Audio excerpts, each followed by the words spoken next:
Nous passons maintenant au calcul de la taille des symboles proportionnels pour notre carte.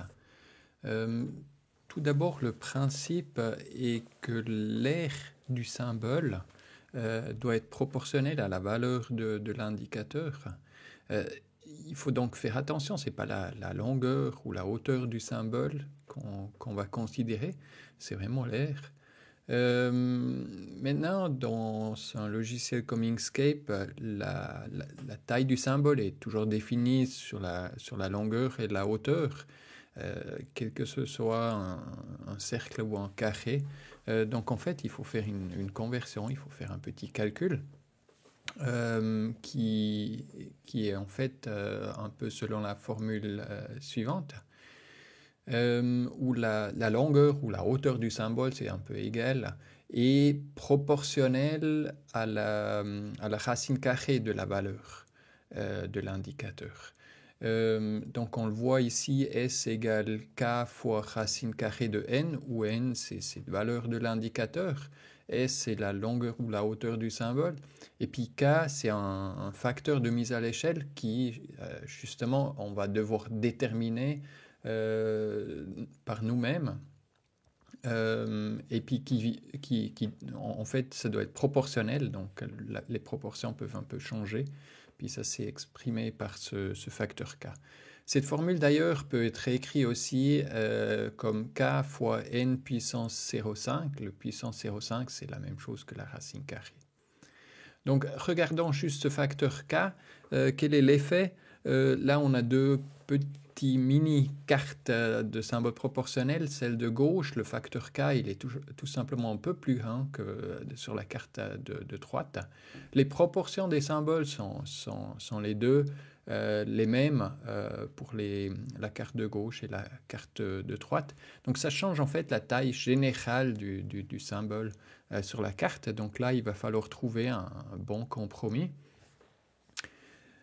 Maintenant, sur la forme du symbole, c'est aussi, il faut choisir quelle est la forme qu'on souhaite choisir. De préférence, on va prendre un symbole simple, soit un carré en principe ou un cercle. Au niveau de la perception, en fait, les carrés sont mieux.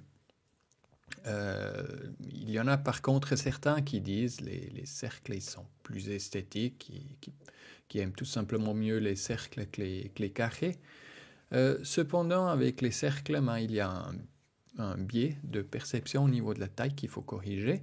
C'est en fait, selon Flannery, qui était un doctorant à l'université de Wisconsin, il a trouvé dans sa thèse qu'il y a justement sous-estimation des tailles des cercles quand ils sont définis avec la formule qui implique la racine carrée.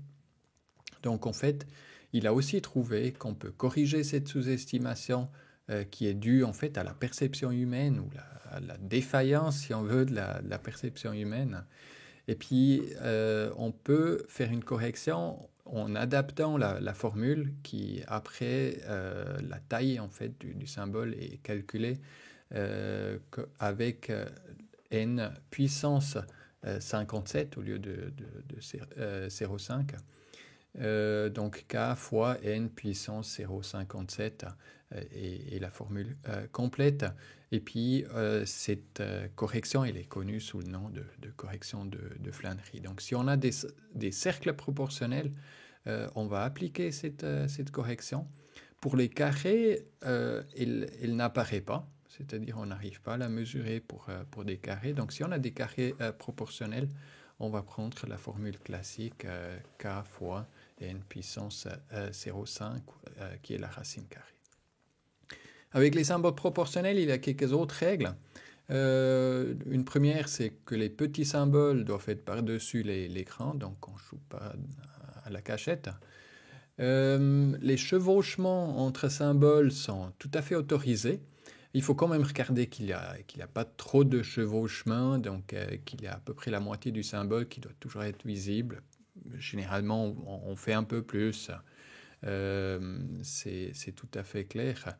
En même temps, on doit regarder que les petits symboles, les plus petits, ne deviennent pas trop petits c'est aussi un risque. Parfois, on va introduire une taille minimale qu'on ne va pas dépasser, chose qu'on va aussi devoir présenter dans la légende d'ailleurs. Les limites administratives, par contre, on peut les cacher sans problème. Donc même si pour une petite région, on ne la voit plus du tout, c'est pas grave, puisqu'on voit toujours le symbole, et puis généralement on va écrire le nom des régions quelque part, et puis on va en fait l'écrire pour les symboles plutôt que pour les régions, donc ça pose pas de problème. En raison des chevauchements qui sont possibles, on va toujours ajouter un contour au symbole. C'est un contour fin, discret, c'est le plus important. Souvent, on va choisir du blanc, mais évidemment, si on a une couleur de remplissage qui est déjà très claire, très proche du blanc, on va devoir choisir suivant comment une autre couleur. Parfois, c'est du noir très fin. Ça peut aller aussi. Nous pouvons maintenant procéder au calcul de la taille des symboles. L'indicateur que j'ai choisi, c'est là la croissance moyenne annuelle de la population de 2000 à 2010. La valeur qui correspond à la taille des symboles dans ce cas-là, c'est en fait la différence de la population, la différence absolue entre la population 2010 et 2000. Et puis le taux de croissance, ce sera pour le remplissage des symboles. Donc le calcul, je vais le faire dans un autre tableau, dans un autre fichier. Je vais aller copier les données d'abord. Donc les données, je vais prendre avec les noms des régions. Je vais insérer ça ici, copier-coller. Et puis ensuite, je prends les deux colonnes. Je fais ça dans un autre tableau pour ne pas modifier les données d'origine. J'aime bien les laisser intactes. Donc voilà, on a les données. Maintenant, je calcule la différence entre les deux. Différence population 2010-2000. Donc, on va devoir faire la formule pour ça. Donc, c'est la différence, c'est la valeur absolue de la différence. Si on fait C moins la colonne C moins la colonne B, c'est un peu égal. Vu que c'est la valeur absolue, ça donne le même résultat. Donc là, j'ai le résultat. Je vais le remplir en bas. Pour ça, le plus simple, c'est d'arranger un peu l'écran comme ça. Je sélectionne la colonne. Et puis après, je peux faire Edit, Fill Down ou Ctrl D, tout bêtement. Donc ça, c'est la première chose. Ça, c'est la valeur que je vais cartographier, qui sera représentée par la taille des symboles. Maintenant, on va appliquer la formule de conversion, de calcul des tailles. Pour la démonstration, je vais faire des cercles.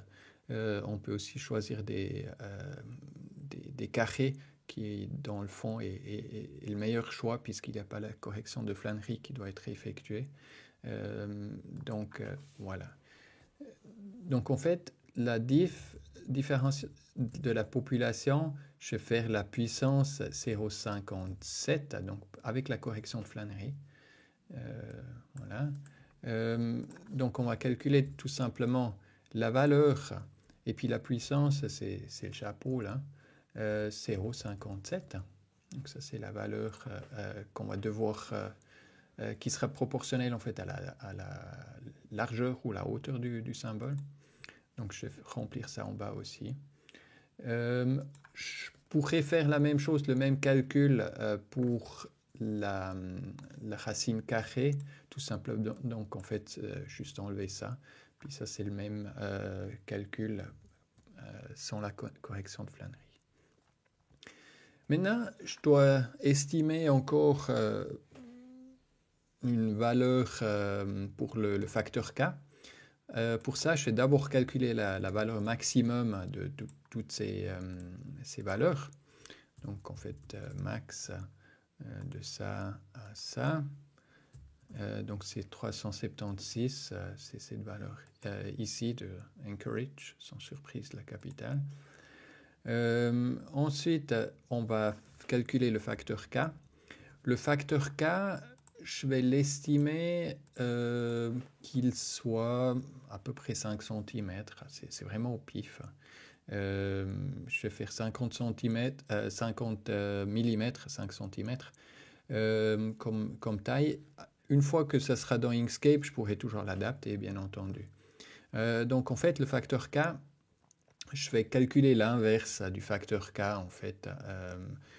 Le facteur K, techniquement, c'est ça. Mais ça me donne une valeur qui est plus petit que 1. Donc je préfère en fait le tourner. Pardon. Donc en fait, je vais faire cette valeur-là divisé par 50 et puis ça me donne une valeur qui est en dessus de 1. C'est juste une préférence personnelle, c'est complètement égal autrement dans le fond. Ça me permet de calculer la taille du symbole ici.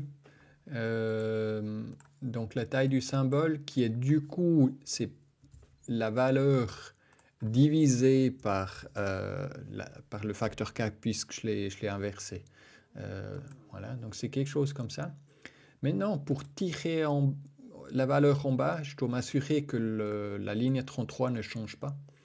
Je peux faire ça avec le signe $ avant le 33, donc entre le E et le 33. Ça me bloque cette colonne-là et puis ça va changer l'autre. Voilà.